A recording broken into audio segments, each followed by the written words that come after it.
This episode of Ty's Eye Help is brought to you by GoDaddy. What's up guys, in this video I'm going to be comparing the Kindle Fire versus the iPad 2 and hopefully help you make your decision on which one of these you should buy.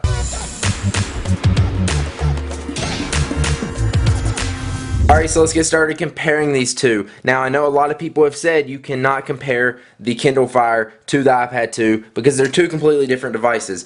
But, in my opinion, they're both tablets. You're both wanting them for the same thing. You're wanting media consumption to watch videos and browse the web and read books and movies and stuff like that. You want them for the same purpose, but they are obviously two different prices, made by two completely different companies. They're different sizes, they're different operating systems, and they work completely differently, but they give you the same effect, or you're buying them for the same reason. So that's what I'm going to be comparing it as. I'm going to be telling you which one I think you should get for who you are. So first off, we're going to talk specs, models, and prices and stuff like that, just because we have to. First off, the iPad 2 comes in black and white. Kindle, you just get one color of it. The iPad 2 starts out at $500 for the Wi-Fi model, and it goes all the way up from there. There's a 3G and Wi-Fi model, whereas the Kindle is only Wi-Fi, and they only have one model for $200. So you've got more choices with the iPad as far as size and storage, because the iPad will give you 16, 32, and 64 gigabytes, whereas the Kindle is 8 gigabytes, but it's more based on the cloud, which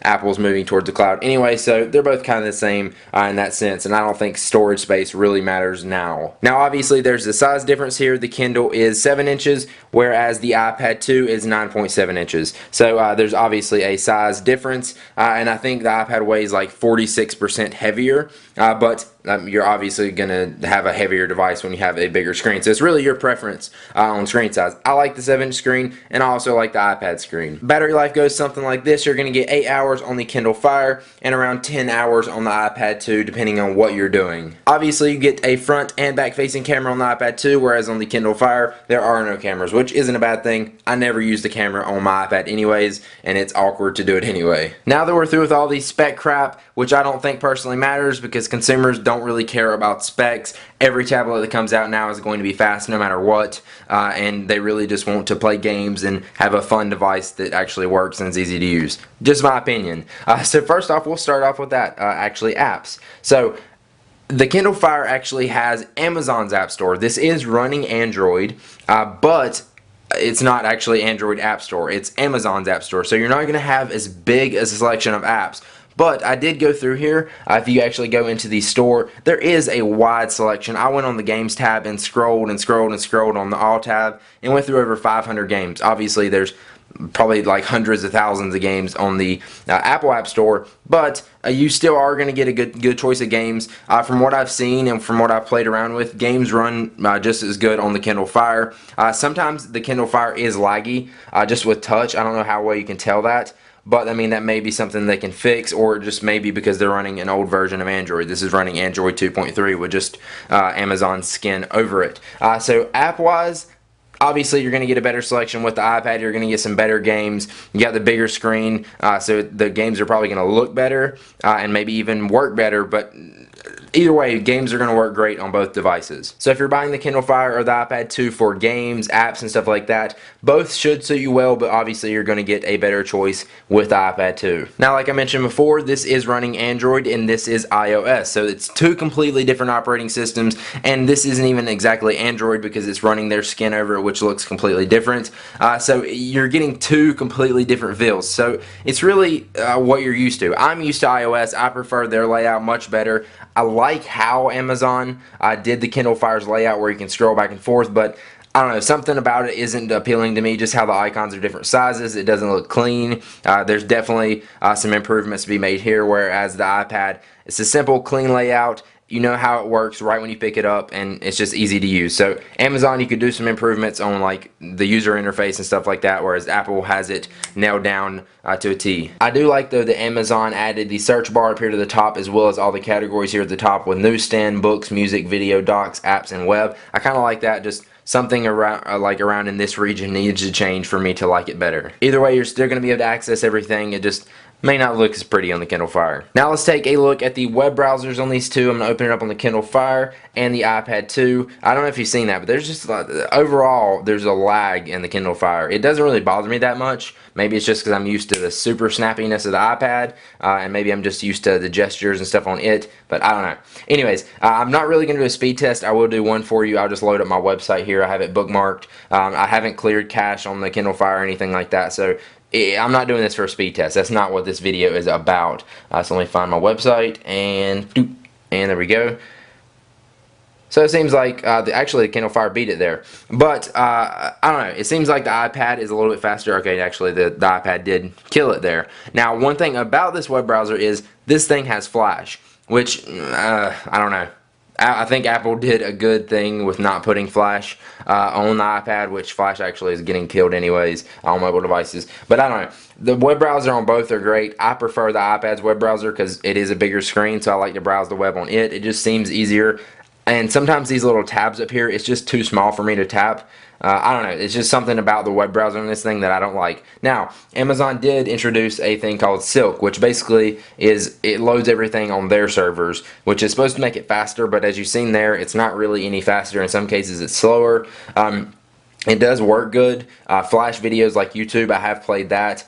Those work fine. But I don't know. I would rather do it on the iPad. If I want to, I can actually full screen this. With here, I don't think I really can do that. I may be able to. Okay, I can.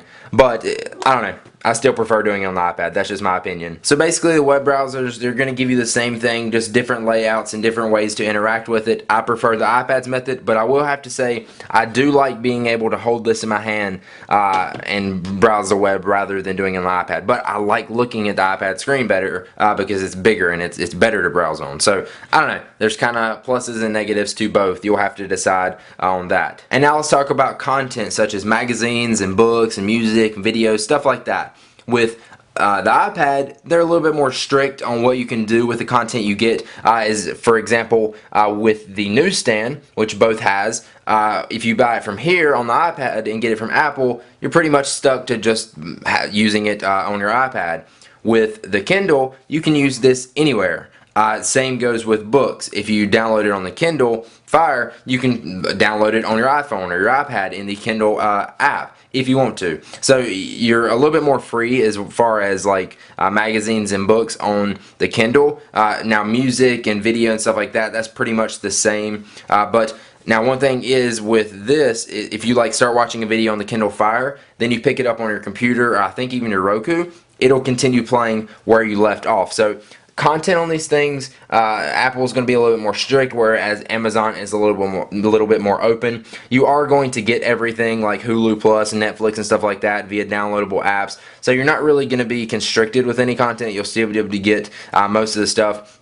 Another downfall to the Kindle Fire is that you won't get access to Apple's iTunes and stuff like that because they do have a bigger choice of movies, at least in my opinion, or from what I know. But Amazon does have a big selection of video that you can rent, like movies and TV shows. And they have their Prime Instant Videos, which if you're an Amazon Prime member, you're going to get these for free. So there's pluses and negatives to both. You're really going to get about the same thing. Like if you're a Netflix or Hulu Plus subscriber, you're going to be able to watch both of those here. So really content as far as video, you're pretty much going to get the same thing. It's just one is a little bit more strict than the other. Now that we've covered the content, I did want to go back and mention these are tablets. They're both the same thing. You're both buying it for the same reason. But like the iPad is going to have simple little things that's different, just like iMessage, because you can message other iOS devices, whereas the Kindle Fire doesn't really have anything like that. There may be some text message app on the Kindle Fire that I don't know about in the Amazon App Store, but I don't know, just something simple like that that you're going to get on the iPad that you wouldn't get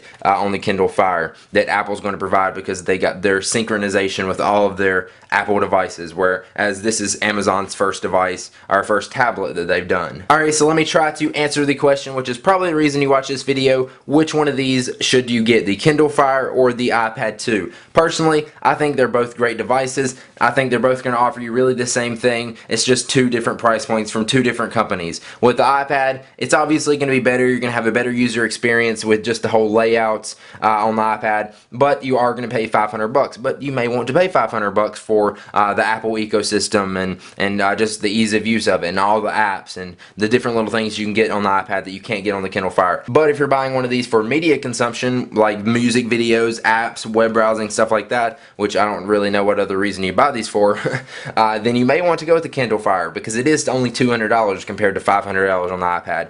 It's smaller, so it really depends which size of device you want. Do you want the 9.7-inch screen or do you want the 7-inch screen? This I would rather carry around with me more than the iPad, but the iPad is better to use for gaming and web browsing and stuff like that. It really comes down to, I think, how much money you have to spend. I think you're going to be pleased very well with $200 for the Kindle, and if you do have the extra money to spend on the iPad 2, $500 will get you a good bit more and a better experience. Now, who do I think these devices are better for? Kindle Fire, I think, is aimed at old people. No offense, old people. But for example, or not old people, just somebody that used Kindle in the past that's not really experienced. Whereas they think, the iPad, that's got too much stuff. I don't want all that. But the Kindle Fire seems to them like an upgrade from a Kindle. If they've used the Kindle ebook readers, they may be like wanting something more, wanting to do more on their Kindle. So they're like, hey, this is an ebook reader, which is, I think, the reason or the point Amazon is going to sell this as. So they may be like, hey, only $200 and I can get a Kindle with more features on it. So I think that's going to be the big selling point with the Kindle Fire. From what I've seen so far, that's what they're doing. They're not really trying to sell this thing as a tablet, but more as an upgraded ebook reader. So that's going to be great for people that like the Kindles, that don't want to spend $500 on an iPad, whereas the $200 price point is going to be great for them. Alright, let's take a quick break to look at our sponsor for this video, and that is GoDaddy. Get reliable and secure hosting without the long-term contract. GoDaddy's hosting plans are bigger and better than ever, with 99.99% uptime, 24/7 support, and no annual commitment. You can also download GoDaddy's free iPhone, Android, or BlackBerry app to make orders right from your phone, manage your current domains, and more. For Ties I Help viewers, you can get your very own domain name for only $7.99 if you use the code TIE3 at checkout. Also, don't forget to check out revision3.com/GoDaddy for all the amazing GoDaddy deals from Revision 3. So hopefully this video and my opinions has helped you decide which one of these is right for you or which one you should get. Let me know in the comments down below if you have any responses or your own opinions or feedback for me, because I'm interested to hear what you guys have to say. If you enjoyed this video, make sure you click the like button down below. I really appreciate it, and it really helps me out a lot. And if you haven't already, make sure you subscribe to me on YouTube, because that will let you know when I post new videos like these. Stay tuned for my review of the Kindle Fire and lots more videos to come, and I will see you guys in the next one. Peace.